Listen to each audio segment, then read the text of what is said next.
صل على محمد وآل محمد وعجل فرجهم. أعوذ بالله من الشيطان الرجيم. بسم الله الرحمن الرحيم.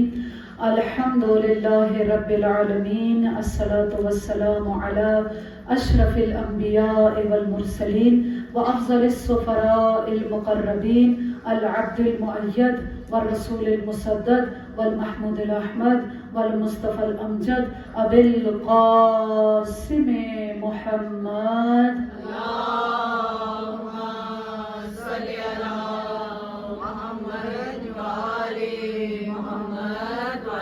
وعلى آله الطيبين الطاهرين المعصومين المظلومين الذين هم أركان الإيمان وأمناء الرحمن وبهم يمسك الله السماء أن تقال الأرض وبهم يمسك الله الأرض أن تميد بأهلها وبهم تنشر الرحمة ولولا منهم لساخت بأهلها لا سيما بقية الله.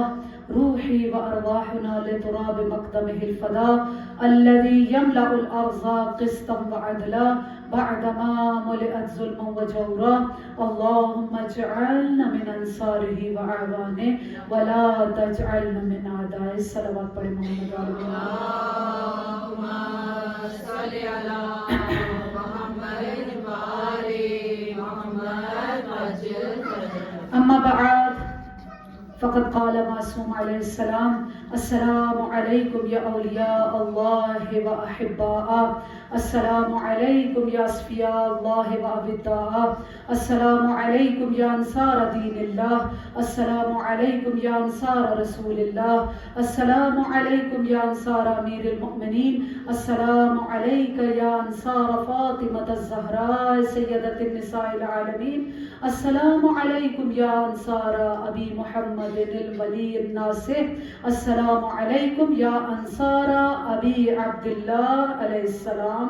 صلوات پڑھ محمد اللهم صل على محمد وآل محمد وعجل فرجهم. سب کو معلوم ہے کہ ہمارا موضوع گفتگو اصحاب امام حسین علیہ السلام ہے، اور آہستہ آہستہ ہم ان خصوصیات، ان صفات کی طرف بڑھ رہے ہیں جو کہ روایات اور احادیث میں ان اصحاب امام حسین علیہ السلام کے لیے بیان ہوئی ہیں.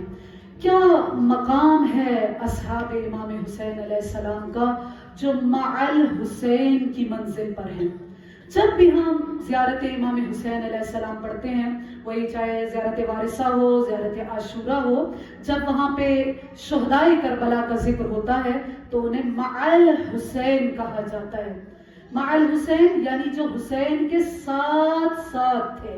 جب ہم زیارت عاشورہ پڑھتے ہیں تو اس کے سجدے میں جو دعا پڑھی جاتی ہے کہ اللہم لک الحمد حمد الشاکرین لک علی مصابہم الحمد للہ علی عظیم رضیتنا اللہم ارزقنا زیارت الحسین یوم الورود.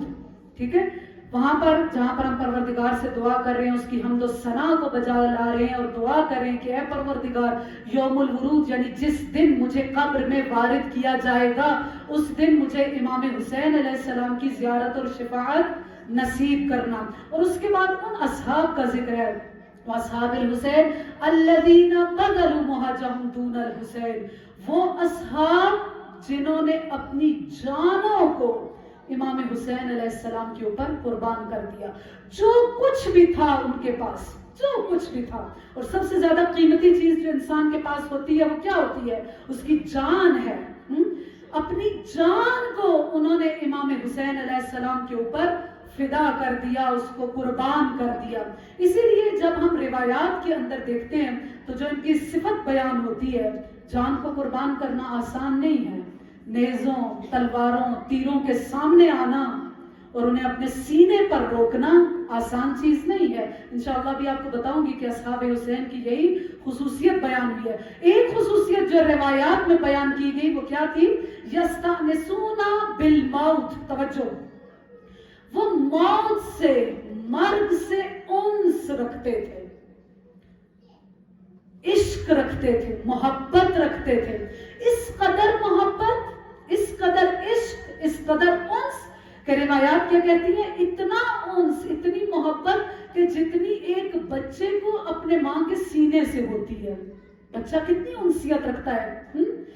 کیونکہ امام علی علیہ السلام کے چاہنے والے تھے نا. امام علی علیہ السلام نے بھی نہج البلاغہ سے میں یہی ارشاد فرمایا تھا کہ یہ ابو طالب کا بیٹا موت سے اتنی انس رکھتا ہے کہ جتنی ایک بچے کو اس کی ماں کے سینے سے انس ہوتا ہے. بہرحال کیا کہا گیا؟ یستأنسون بالموت. توجہ کہ وہ موت سے انس رکھتے تھے. دنیا حیات کی عاشق ہے, دنیا زندگی کی عاشق ہے, کربلا والے موت کے عاشق نظر آتے ہیں. کیوں موت کے اتنے عاشق تھے؟ کیا چیز تھی؟ آخر امام حسین علیہ السلام نے کیا عشق اور محبت ان کے دلوں میں, کیا معرفت بھر دی تھی کہ وہ موت کے عاشق ہو گئے. توجہ, موت کے عاشق ہو گئے. کیوں ایسا تھا؟ امام سجاد علیہ السلام کی ایک حدیث ہے رسول کافی کے اندر,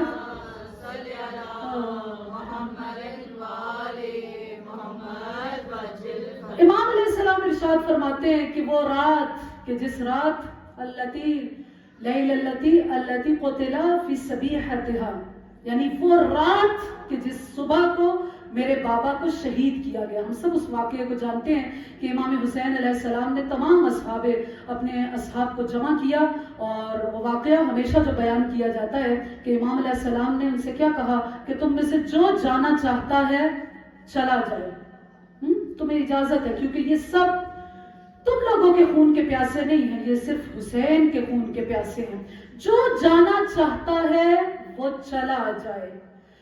لیکن جانتے ہیں کہ جو اصحاب باوفا تھے ان میں سے کوئی بھی نہیں گیا. پھر امام حسین علیہ السلام نے ان سے کیا کہا کہ میں تمہیں بتانا چاہتا ہوں کہ حسین بتا رہا ہے, حسین جی کہہ رہے ہیں کہ کل تم سب کے سب کو قتل کر دیا جائے گا. ایسا نہیں ہے کہ امام حسین علیہ السلام انہیں یہ کہہ رہے ہیں کہ کل تم زندہ رہو گے, شاید کوئی مر جائے, شاید یہ ہو جائے. ہاں نہیں, امام حسین علیہ السلام انہیں یقین دلا رہے ہیں کہ کل کا جو دن آنے والا ہے عاشورہ کا, تم سب نے شہید ہو جانا ہے. کیا کہنا ان اصحاب باوفا کا کہ انہوں نے کیا کہا کہ الحمدللہ الذی شرفنا بہذا معک, پروردگار کا شکر ہے کہ اس نے یہ ہمیں شرف عطا کیا کہ ہم حسین کے ساتھ میدان کربلا میں شہید ہو جائیں. سلام ہو ان اصحاب امام حسین علیہ السلام پر جو ایسا جملہ کہہ رہے ہیں کہ اے پروردگار یہ تو ہمارے لیے شرف ہے, موت ہمارے لیے شرف ہے کہ کل ہم حسین کی مائیت میں شہید ہو جائیں. انشاءاللہ کہ ہم سب بھی ایسے ہو جائیں کہ امام وقت کے لیے, اپنے امام کے لیے ہم یہ جملہ کہہ سکیں کہ اگر کل ہمیں موت آئے اپنے امام کے مائیت میں تو یہ ہمارے لیے پروردگار کی طرف سے ایک بہترین شرف ہوگا. بہرحال جب انہوں نے ایسا کہا نا, امام نے بھی انہیں کل ان کا بتا دیا کہ تم سب نے شہید ہو جانا ہے, اور انہوں نے بھی اپنے عقیدے کا اظہار کر دیا کہ یہ پروردگار کی طرف سے ہمارے لیے شرف ہے, یہ پروردگار ہمیں عزت عطا کرے گا اگر کل ہم آپ کی مائیت میں شہید ہو جائیں. اب امام حسین علیہ السلام نے کیا کیا؟ جو اصحاب امام حسین علیہ السلام کی بہت بڑی خصوصیت ہے وہ کیا ہے؟ امام سجاد بیان کر رہے ہیں کہ میرے بابا نے کیا کیا, ان سب سے کہا کہ اپنے سروں کو اٹھاؤ, ارفعوا رؤوسکم وانظروا.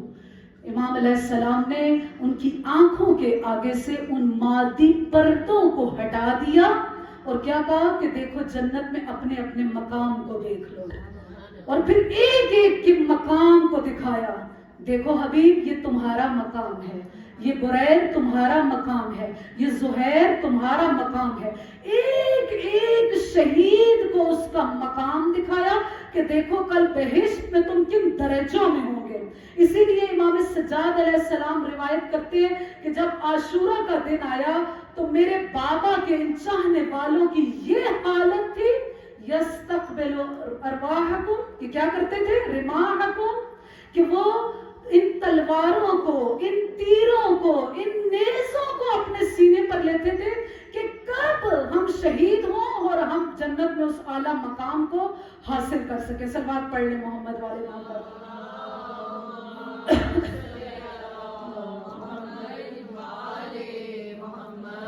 جس طرح کہ وہی کل میں نے آپ کی خدمت میں عرض کیا تھا کہ جب ہم کربلا کے شہداء کو دو حصوں میں تقسیم کرتے ہیں ایک وہ ہیں جو کہ بنو ہاشم ہیں اور ایک وہ ہیں جو کہ امام حسین علیہ السلام کے اصحاب ہیں.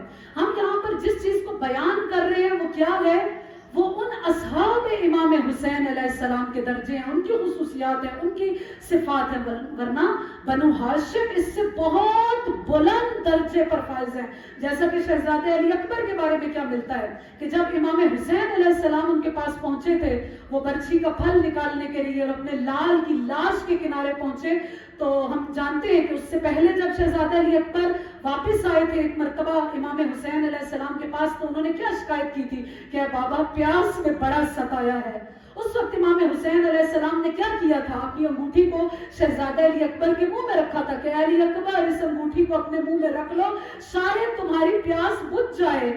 اللہ اکبر! کیا انگوٹھی سے بھی پیاس بجھے گی؟ کیا علی اکبر کا منہ تر ہو جائے گا؟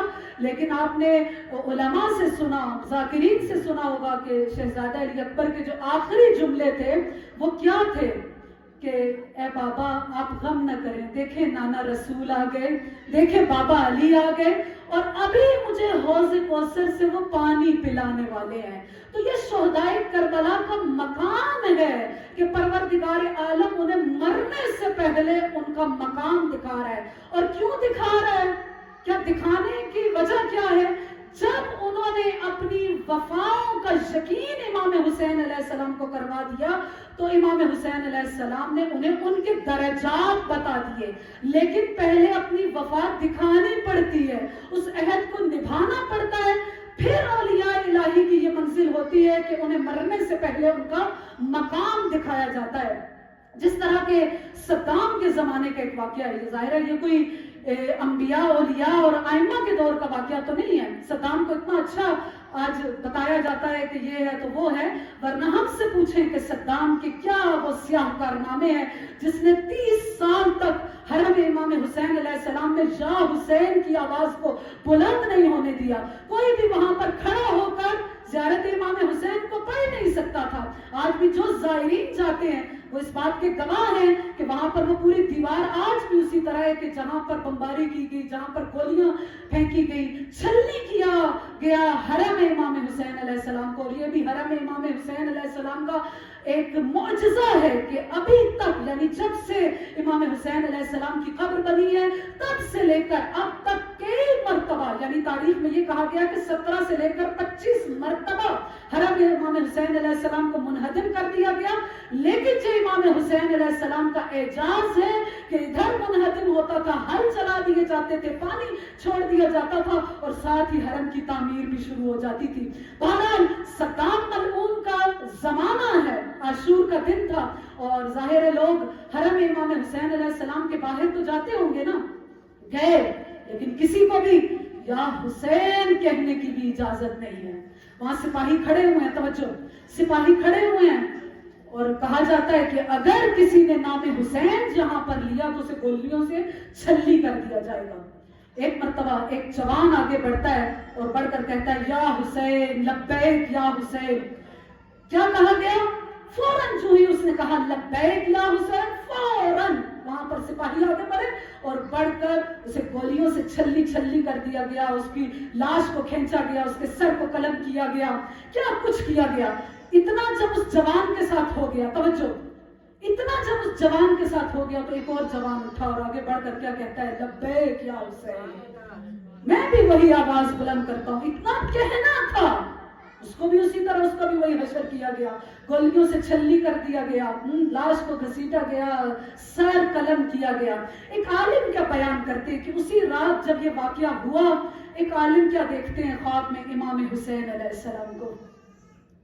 امام حسین علیہ السلام کو دیکھا کہ وہی دونوں جوان، توجہ، وہی دونوں جوان کیا ہیں؟ ایک جو دوسرے والا ہے، جو دوسرے نمبر پہ شہید ہوا، وہ امام کے دائیں طرف ہے اور جو پہلے نمبر پہ شہید ہوا ہے وہ بائیں طرف ہے.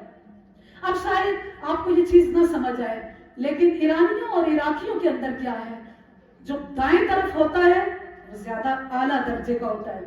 مثلا ہم اکٹھے جا رہے ہیں، آگے دروازہ آ گیا، سیڑھیاں آ گئی، ایک کوئی آگے بڑھے گا پیچھے تو ہمیشہ کیا کہا جاتا ہے کہ آپ آگے بڑھیں کیونکہ آپ دستے راست ہیں، آپ دائیں ہاتھ پہ ہیں. کیونکہ یہ ادب ہے ایک ایرانی کلچر کا، اور ویسے بھی کہ جو دائیں طرف ہوتا ہے وہ کیا ہوتا ہے؟ اس کا درجہ زیادہ ہوتا ہے. اس نے کیا دیکھا؟ جو دوسرے نمبر والا ہے وہ کہاں پر ہے؟ وہ امام حسین کے دائیں طرف ہے. اور جو پہلے نمبر پہ جس نے گولیاں کھائی ہیں وہ کس طرف ہے؟ وہ بائیں طرف ہے. بڑا حیران ہوا کہ یہ کہ اس کا دوسرے والے کا درجہ کیسے زیادہ ہو گیا. اس نے امام حسین علیہ السلام سے پوچھا تو امام نے کیا جواب دیا؟ کہا اس لیے کہ پہلے والے کو معلوم نہیں تھا کہ اس کا حشر کیا ہونے والا ہے، لیکن دوسرے والے نے سب کچھ دیکھ کر اور اس کے بعد گولیاں اپنے سینے پہ کھائی ہیں، اس لیے اس دوسرے والے کا درجہ زیادہ ہے. کربلا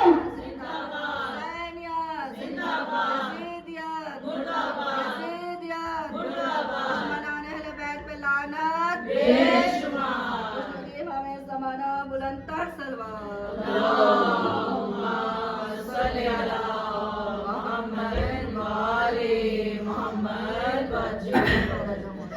قرآن بھی ایک ایسی مثال ہمارے سامنے رکھتا ہے. ویسے تو بہت ساری مثالیں ہیں اولیاء الہی کی جو کہ امامت کے عاشق ہیں، ولایت کے عاشق ہیں، کہ وہ مرنے سے پہلے اپنے مقام کو دیکھتے ہیں. انشاءاللہ پھر کسی مجلس میں، کیونکہ آج تھوڑا وقت کم ہے، سید حمیری کا واقعہ انشاءاللہ کوئی یاد کروا دے، آئندہ مجالس میں اس کو بیان کروں گی.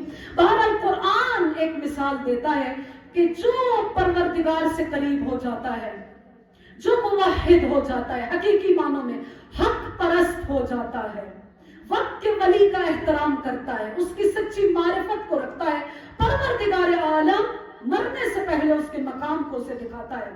اور قرآن جو مثال دیتا ہے وہ کسی مرد کی مثال نہیں ہے، وہ ایک خاتون کی مثال ہے. وہ کون سی خاتون ہے؟ اور قرآن کیا کہتا ہے؟ ضرب اللہ مثلا للذین آمنوا امرأۃ فرعون.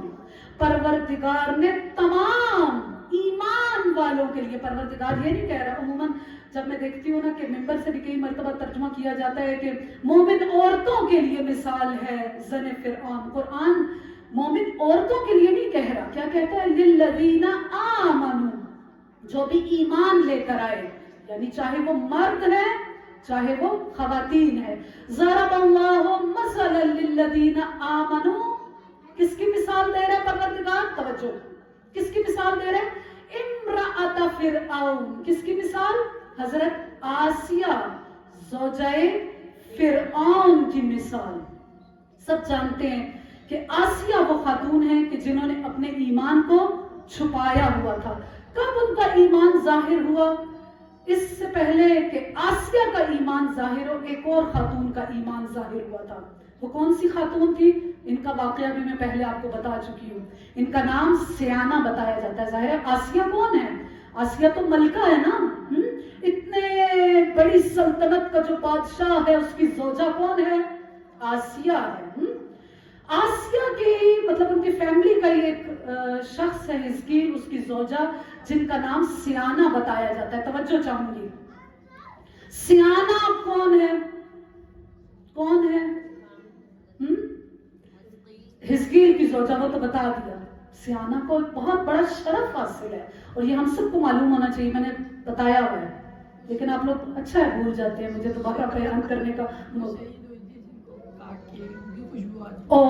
اور ایک اور چیز، بالکل ٹھیک بتایا، ایک اور چیز، سیانہ ان خواتین میں سے ہے، یعنی آج تاریخ میں جتنی ایسی خواتین کہ تقریباً 12، 18 یا 20 خواتین کا ذکر آتا ہے جو مر چکی ہیں، پہلے زمانوں میں تھی، لیکن وہ امام زمانہ کے سپاہیوں میں سے ہوں گی. یعنی جب ہم کہتے ہیں 313 افراد، تو ان 313 افراد میں وہ 20 خواتین وہ ہیں جو گزشتہ زمانوں میں گزر چکی ہیں. انہی میں سے کون ہے؟ سیانہ ہے. سیانہ کون ہے؟ کہا کہ اس کا کام یہ تھا کہ یہ فرعون کی بیٹی یا کوئی بھی ایسا کوئی ان کے خاندان کی تھی، اس کے بال سنوارا کرتی تھی، آرائش کا کام. اس زمانے کی یوں بیوٹیشن تھی. ایک مرتبہ کیا ہوا، بال سنوارتے سنوارتے سیانہ کے ہاتھ سے کنگھی گر گئی اور اس نے بسم اللہ کہا. جو ہی بسم اللہ کہا تو وہ فرعون کی بیٹی دوڑتی ہوئی گئی اور جا کر اپنے باپ کو بتاتی ہے کہ دیکھو یہ سیانہ تو کون ہے؟ مسلمان ہے، یہ تو خدا پرست ہے، یہ تجھے خدا نہیں مانتی بلکہ یہ کسی اور کی عبادت کرتی ہے. اب سیانہ کو بلایا گیا فرعون کے سامنے، تو فرعون کے پوچھتا ہے کہ بتاؤ کیا تم خدا پرست ہو؟ تم مجھے خدا نہیں مانتی؟ تو اس نے کہا کہ ہاں میں تجھے خدا نہیں مانتی بلکہ میں اس خدا وحدہ لا شریک کو خدا مانتی ہوں اور اسی کی عبادت کرتی ہوں. اس وقت اس نے کیا کہا کہ دیکھو سیانہ، پہلے دھمکی دی لیکن سیانہ نہ مانی. اس نے کہا کہ دیکھو میں کیا کروں گا. اس کے روایت کہتی ہے کہ 4 یا 5 بچے تھے. کہا کہ یہ سامنے آگ جلائے گی، کیا کہا کہ میں ایک ایک کر کے ان بچوں کو آگ میں پھینک دوں گا. کیا کوئی ماں ایسے کر سکتی ہے؟ اگر آج خدا نہ کرے کسی کا ایسا امتحان ہو تو ہم لوگ کیا کریں گے؟ اپنے آپ کو ذرا اس جگہ پر رکھ کر دیکھیں. ایک ایک بچے کو اس کے سامنے آگ میں پھینک دیا گیا اور کیا کہا گیا کہ اگر تو یہ نہیں کہے گی کہ فرعون خدا ہے تو کیا کروں گا؟ تیرے بچوں کو جلا دوں گا. ایک بچے کو جلایا، دوسرے کو جلایا، تیسرے کو جلایا. کہا کہ جو چوتھا بچہ تھا یا جو آخری بچہ تھا وہ بہت شیرخوار تھا، دودھ پیتا بچہ تھا. اس کو سیانہ نے اپنے سینے سے لگایا ہوا تھا اور ایک طرح کھینچ کے سیانہ کے سینے سے اس کو الگ کیا گیا اور کیا کہا گیا کہ اس کو آگ میں پھینک دیا جائے. بہرحال وہاں پر روایت یہ کہتی ہے کہ سیانہ کا دل تھوڑا سا وہ کیا کہتے ہیں تھوڑا نرم سا ہوا، پگھلا کہ مطلب میرے اس بچے کو بھی پھینک دیا جائے گا. کہا کہ پروردگار نے اس بچے کو یہ مقام عطا کیا کہ وہ گویا ہوا اور اس نے کیا کہا کہ ماں غم نہ کرو، ہمارا مقام بہت بلند ہے. بہرحال جب سیانہ کے بچوں کو آگ میں پھینکا جا رہا تھا تو کون انسان، کون خدا پرست انسان، کون موحد انسان اس منظر کو برداشت کر سکتا تھا؟ وہاں پر جناب آسیہ نے فوراً ٹوک کر کیا کہا کہ اے فرعون، یہ آگ میں جلانا تیرا کام نہیں ہے، یہ پروردگار کا کام ہے. تو کون ہوتا ہے کہ جو کسی کو آگ میں جلائے؟ اگر کوئی آگ میں جلانے کا حق رکھتا ہے تو وہ صرف پروردگار ہے. وہاں پر فرعون تو اور حیران ہو گیا کہ سیانہ تو کیا، میرے تو اپنی زوجہ جو ہے وہ خدا پرست ہے. تو اس میں لوگوں کو دکھانے کے لیے، اپنے ظلم کو بیان کرنے کے لیے کہ دیکھو جو اپنی زوجہ کے ساتھ، اپنے گھر والوں کے ساتھ ایسا کر سکتا ہے، سوچو وہ دوسروں کے ساتھ کیا کرے گا. وہاں پر وہی دھمکی دی کہ آسیہ تجھے سخت سے سخت تر سزا دی جائے گی. تو آسیہ نے کہا کہ نہیں، میں اس خدا پرستی سے باز نہیں آؤں گی. سورہ فجر کا بھی دن کو بھی ذکر ہوا. سورہ فجر کی ایک آیت ہے وَفِرْعَوْنَ ذِي الْأَوْتَادِ. یہ فرعون کیا تھا؟ ذی الاوتاد، میخوں والا. کیوں کہا جاتا ہے میخوں والا؟ جو اس کی سرکشی کیا کرتا تھا. یہ کیا کرتا تھا؟ اس کو زمین پر یا دیوار پر کھڑا کر کے یا زمین پر لٹا کر بڑی بڑی میخیں اس کے ہاتھوں میں پاؤں میں گاڑ دی جاتی تھی. اب وہاں پر ہی سوچئے کہ اس اذیت سے، بھوک پیاس سے، اس درد سے کتنا انسان تڑپ تڑپ کر مرتا ہوگا. ایسا ہی ہے نا؟ کیا کہا؟ اے آسیہ تو نہیں جانتی کہ میں کیا سزا دوں گا. وہاں پر جناب آسیہ کیا کہتی ہے؟ تو جو سزا بھی دے لیکن میں خدا پرستی سے باز نہیں آؤں گی. وہیں پر کیا کیا؟ آسیہ کو زمین پر لٹایا گیا، میخیں ہاتھوں میں پاؤں میں گاڑ دی گئی. اور پھر اتنا ہی نہیں، ایک اور شکنجہ دیا گیا. ایک اور شکنجہ کہ وہ کیا ہے کہ ایک بڑے سے پتھر کو، توجہ، ایک بڑے سے پتھر کو لیا اور کیا کہا کہ اسے آسیہ کے اوپر پھینک دیا جائے. اللہ اکبر. ایک عورت، ظاہر ہے وہ بھی تو بادشاہ کی زوجہ ہے، کتنی عیش و عشرت میں پلی ہوگی، نرم و نازک. ہاں، ایک خاتون پر اتنا ظلم. اس وقت تاریخ کیا کہتی ہے کہ جب فرعون نے حکم دیا کہ آسیہ کے اوپر اس پتھر کو پھینک دیا جائے تو جناب آسیہ نے فوراً پروردگار سے دعا کیا کہ اے پروردگار رب ہب لی بیتن فی الجنہ، اے پروردگار مجھے جنت میں اپنے پاس ایک بہترین مقام عطا کر، ایک بہترین گھر عطا کر. اور پھر کیا ہوا؟ پروردگار نے ان مادی پردوں کو ہٹا دیا اور جناب آسیہ زوجہ فرعون نے مرنے سے پہلے اپنے مقام کو دیکھا اور پھر کیا کہا کہ اے پروردگار میں نجات چاہتی ہوں فرعون سے بھی اور اس کے عمل سے بھی.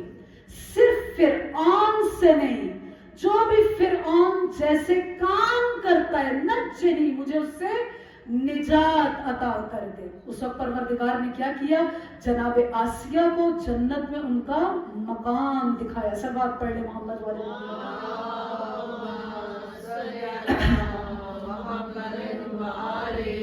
جو بھی اولیاء الہی ہوتے ہیں اور جو بھی ولایت کی اس منزل پر فائز ہوتے ہیں، پروردگار ان کے ساتھ ایسا ہی کرتا ہے. مجھے ابھی یہاں بیٹھے بیٹھے اگرچہ میں نے مطلب یاد کر کے نہیں آئی تھی لیکن مجھے اپنے واقعہ یاد آ گیا کہ جو آج کل کے زمانے کی مجتہدہ جنہیں کہا جاتا ہے نصرت بانو امین، آئی ہے آج بھی آپ گوگل پہ سرچ کریں، آپ کو ان کے بارے میں بہت کچھ مل جائے گا. آج کے زمانے کی مجتہدہ نصرت بانو امین اتنی بہترین خاتون، عالمہ، زاہدہ، روایت کے کہتی ہے کہ جب وہ بیمار تھیں اور 1 ہفتہ ان کی موت سے پہلے جناب زہرا سلام اللہ علیہا انہیں خواب میں آئی، اور خود نصرت بانو امین نے اس واقعے کو بیان کیا کہ آج کی رات مجھے جناب زہرا سلام اللہ علیہا خواب میں آئی اور مجھے آ کر کیا کہتی ہیں کہ اے نصرت، جنت کو سجایا جا رہا ہے. کہ جنت کو بھی سجانے کی ضرورت ہے؟ جنت تو خود سجی سجائی ہے. لیکن بی بی نے کیا کہا؟ نصرت، اس 1 ہفتہ میں نے ملائکہ کو، حوروں کو حکم دیا ہے کہ وہ جنت کو سجائیں، اسے آرائش کریں، کیونکہ 1 ہفتے کے بعد اس جنت میں نصرت بانو امین آنے لگی ہے. انسان اگر اپنے آپ کو پاکیزہ کر لے، حرام سے دور ہو جائے، ان ولایت کی حدود کے اندر رہے، تو پھر پروردگار اسے یہ مقام عطا کرتا ہے. صلوات پڑھ لیں محمد والے محمد.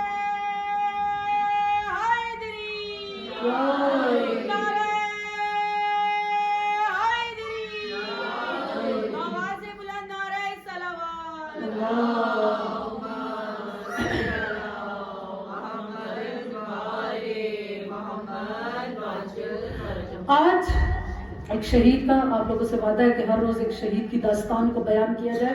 آج جس شہید کا ذکر کرنا ہے انہیں انس ابن حارث کاہلی اسدی کہا جاتا ہے.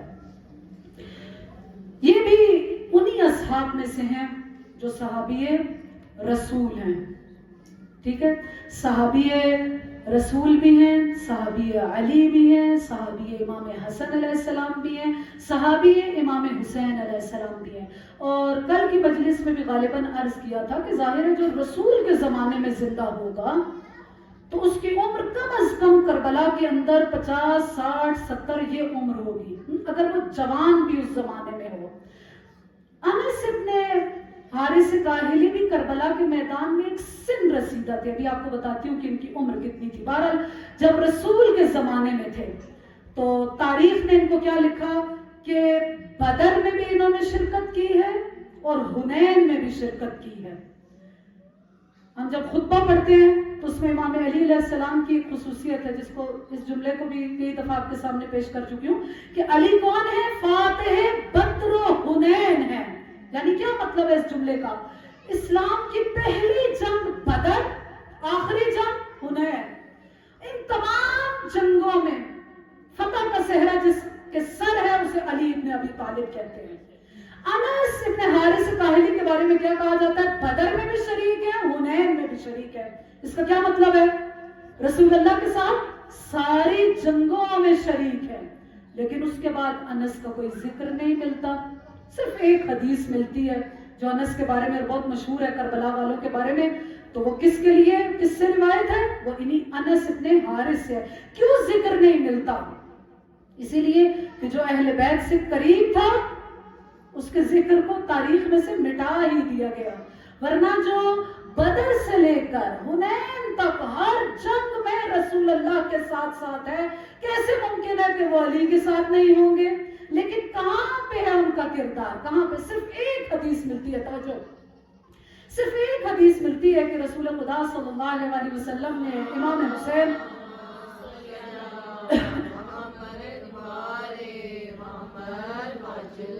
کہ انس کہتے ہیں کہ میں نے رسول خدا صلی اللہ علیہ وسلم سے سنا ہے کہ جو کوئی میرے اس بیٹے حسین علیہ السلام کو جانتا ہے وہ جان لے کہ یہ کل میدان کربلا میں شہید کر دیا جائے گا. جو کوئی اس زمانے تک زندہ ہو فَلْيَنْصُرْهُ، اس کے لیے واجب ہے کہ وہ اس حسین کی نصرت کرے. کیا یہ حدیث صرف انس ابن حارث نے سنی ہوگی اس لیے نصرت امام حسین کے لیے جا رہے ہیں؟ کتنے افراد نے سنی ہوگی کہ رسول نے کہا ہے کہ اس کے اوپر واجب ہے، فَلْيَنْصُرْهُ، اس کے لیے واجب ہے کہ وہ امام حسین علیہ السلام کی نصرت کرے. اسی حدیث کو اپنے دل میں رکھتے ہیں انس ابن حارث، اور کہاں پر آ جاتے ہیں؟ میدان کربلا کے اندر. زیارت ناہیہ میں جب امام زمانہ عجل اللہ تعالی فرجہ شریف شہداء کو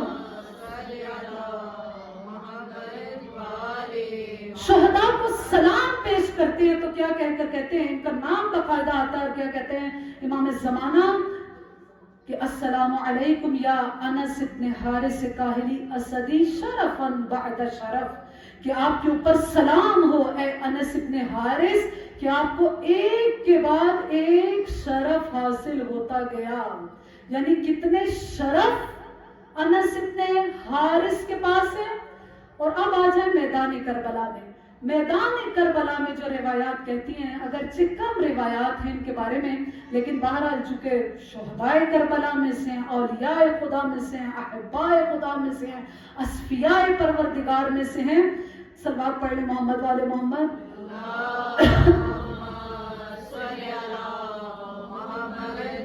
کیونکہ ان کے سر پر امامہ تھا لیکن اتنے بوڑھے تھے کہ بوڑھوں کے لیے کیا حکم ہے، اگر وہ نماز کھڑے ہو کر نہیں پڑھ سکتے تو کیسے پڑھیں؟ بیٹھ کر پڑھیں. لیکن انس ابن حارث اتنے بڑھاپے کے باوجود کیا ہے، روز عاشورہ انہوں نے سر سے امامے کو اتارا، اپنی کمر سے باندھا. کس لیے؟ کہ کمر سیدھی ہو جائے. کیونکہ آج میں نے امام حسین علیہ السلام کی نصرت کے لیے قربان ہونا ہے. کہا کہ ان کی پلکیں، یہ جو بھویں تھی آئی بروز، یہ اتنے ڈھلک چکے تھے بڑھاپے کی وجہ سے کہ وہ پلکوں کے اوپر آ گئے تھے. انہوں نے کیا کیا، جیب سے رومال کو نکالا اور رومال کو سر پر اس طریقے سے باندھا کہ وہ پلکیں اوپر ہو جائیں اور میری آنکھیں کھلی رہیں. اللہ اکبر، کیا مقام ہے شہدائے کربلا کا. اسی لیے تو اس منزل پر آئے کہ انہیں معال حسین کہا گیا، اولیاء پروردگار کہا گیا، احباء خدا کہا گیا، کہ جو پروردگار کی محبوب ترین ہستیاں ہیں، جو اولیاء خدا ہیں. آج بھی انہی شہدائے کربلا میں سے ایک کا ذکر کرنا ہے جو شروع میں تو امام حسین علیہ السلام کے ساتھ نہیں تھے، لیکن بعد میں شب عاشور امام حسین علیہ السلام کے ساتھ ملے اور ایسا مقام پایا کہ جناب زینب انہیں بھائی کہہ کر بلاتی ہیں. آپ سب سمجھ چکے ہوں گے کہ میں کس کا ذکر کرنے لگی ہوں. ان کا نام حر ابن یزید ریاحی بیان کیا جاتا ہے. وہ شخص جو کہ امام حسین علیہ السلام کو کربلا تک لے کر آیا. آپ سب اس واقعے سے واقف ہیں کہ جب امام حسین علیہ السلام کی کربلا کی طرف محو سفر ہیں، دور دیکھا کچھ نظر آ رہا ہے. اصحاب کیا کہتے ہیں، چونکہ ظاہر جنگوں کے سلسلے میں، سفر کے سلسلے میں جاتے آتے رہتے تھے، کیا کہتے ہیں، کہا کہ مولا ہم نے پہلے تو اس جگہ پر کوئی نخلستان نہیں دیکھا، ہم نے کوئی نخلیہ نہیں دیکھا، لیکن آج دیکھیں مولا ہمیں یہاں پر درخت نظر آ رہے ہیں، ایسا لگ رہا ہے کہ بہت بڑا کوئی نخلستان ہے. امام علیہ السلام نے اپنی پیشانی پر ہاتھ رکھا اور ایک مرتبہ غور سے دیکھنا شروع کیا. امامت کی نگاہ کبھی غلطی نہیں کر سکتی. کیا کہتے ہیں کہ یہ کوئی نخلیہ، کوئی نخلستان نہیں ہے، بلکہ یہ تو ایک بہت بڑا لشکر نظر آتا ہے جو تیزی کے ساتھ اسی طرف آ رہا ہے. اللہ اکبر، دھوپ ہے، گرمی ہے، پیاس کا عالم ہے. جب قریب آئے تو یہ کون ہے؟ یہ حر ہے جو ایک بہت بڑے لشکر کو لے کر امام حسین علیہ السلام کا رستہ روکنے آیا ہے. حر نے کیا کیا؟ جب امام حسین علیہ السلام کے قریب آیا نا، حر نے کیا کیا؟ امام علیہ السلام کی گھوڑے کی لگام میں ہاتھ ڈال کر کھینچا. اب جب ایسا کھینچا، امامت کو جلال آ گیا. امام حسین علیہ السلام نے فوراً کیا کہا کہ اے حر، تیری ماں تیرے سوگ میں بیٹھے. کئی مرتبہ علماء بیان کرتے ہیں کہ ہم جب یہ جملہ پڑھتے یہ سنتے ہیں نا تو ہمیں یقین نہیں آتا کہ ایک امام کسی شخص کو ایسا لفظ کہے گا کہ تیری ماں تیرے سوگ میں بیٹھے. لیکن جو اس کے بعد حر کے ساتھ ہوا نا، پتہ چل گیا کہ کیوں امام حسین علیہ السلام نے یہ جملہ کہا ہے. فوراً حر کیا کہتا ہے، مولا میں آپ کو بھی پڑھ کر یہی جواب دیتا، اگر کوئی اور ہوتا تو میں یہی جواب دیتا، لیکن کیا کروں، آپ کی ماں کا نام تو فاطمہ ہے جس پر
ایسے تھے جو بیٹھ گئے تھے وہ کھڑے نہ ہو سکتے تھے، اور جو کھڑے ہو سکتے تھے وہ بیٹھ نہ سکتے تھے. خیموں سے صرف جو آواز آ رہی تھی وہ صرف اللہ تش کی آواز آ رہی تھی.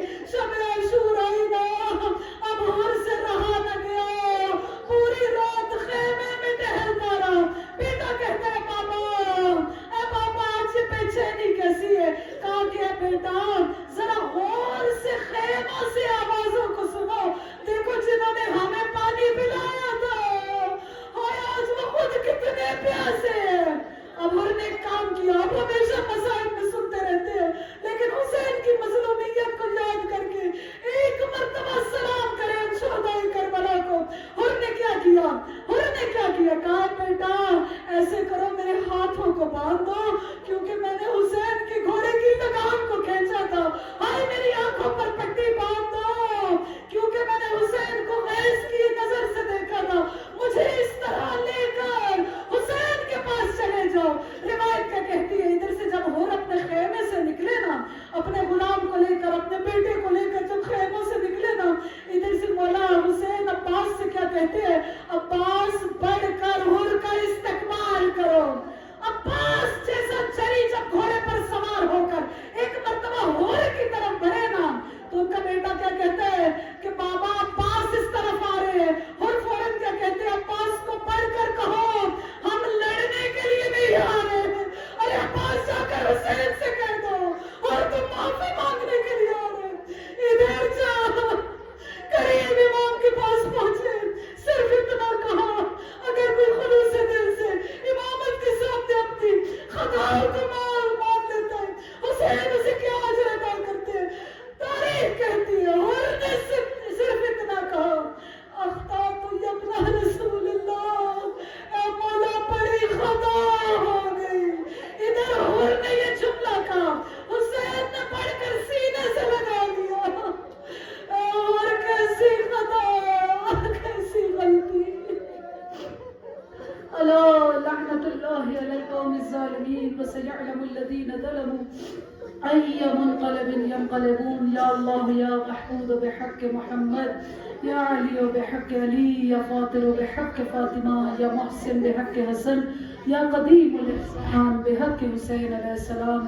پروردگار سے دعا کریں ان شہدائے کربلا کے وسیلے سے کہ امام حسین علیہ السلام نے ہر جگہ پر جنہیں نوازا ہے، اور ایک رات کا مہمان بن کر امام حسین علیہ السلام کے پاس آیا. لیکن کیا شرف ملا ہر کو کہ جب ہر گھوڑے سے گرے ہیں نا، ان کے سر پر تلوار کا زخم آیا تھا. امام حسین علیہ السلام نے ہر کے سر کو اپنی گود میں رکھا، جیب سے رومال سیدہ کو نکالا، ہر کے ماتھے پر باندھا. اے ہر جب قیامت میں سب شہداء پیش کیے جائیں گے، کسی کے پاس یہ شرف نہیں ہوگا کہ رومال سیدہ جس کی پیشانی پر بتا. اے پروردگار تجھے مصائب ہر کا واسطہ، اس کی عظیم شہادت کا واسطہ پروردگارا ہماری اس مجلس کو شرف قبولیت عطا کرنا، مرحومین کے درجات کو بلند کرنا، اعلی علیین میں جگہ عطا کرنا، ائمہ کا قرب و جوار عطا کرنا، حوض کوثر سے سیراب کرنا. پروردگار جس کی جو حاجات ہیں پروردگار ان حاجات پر قبولیت کی مہر لگا دینا، سب کی مشکلات کو آسان کرنا، سب کی پریشانیوں کو دور کرنا، بے اولادوں کو اولاد عطا کرنا، اولاد والوں کو زمانے کے شر سے محفوظ رکھنا، ہماری اولادوں کو ہمارے لیے بہترین صدقہ جاریہ بنانا، باقیات الصالحات میں قرار دینا، بیماروں کو شفا عطا کرنا. پروردگار موت سے پہلے توبہ کی توفیق دینا، موت کے بعد ہم تمام کی مغفرت کرنا، برزخ کی منازل کو آسان کرنا، بروز محشر امام حسین علیہ السلام کے ساتھ محشور کرنا، ساقی کوثر کے ہاتھوں سے جام کوثر کو پینے کی توفیقات عطا کرنا.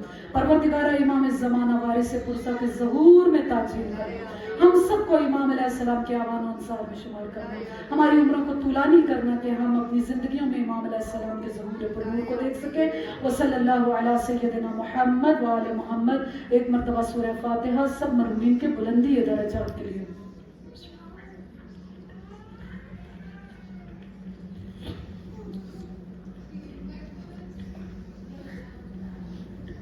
ماتم حسین یا حسین یا حسین یا حسین یا حسین یا حسین یا حسین یا حسین یا حسین یا حسین یا حسین یا حسین